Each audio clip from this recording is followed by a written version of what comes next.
Do you have any hobbies? Yes. I have several. Really? Please tell me more about your hobbies. Well, I do like to collect things. Really? What do you like to collect? I like to collect stamps. Really? Where do you collect stamps from? I collect stamps from all over the world. Why do you do that? Because eventually I hope to have stamps from every country. Why do you want all of those stamps?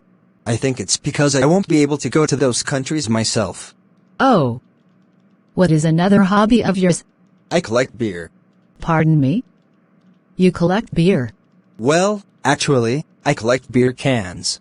Okay, where do you get the cans from? From every place that I travel to. Do you drink beer? No. I'm not a beer drinker. Oh. I see. What about you? What are your hobbies? Well, I like to read a lot. Really? What do you read about? I like to read about the bestsellers. And I like to read about the nature and about electrics. Fascinating.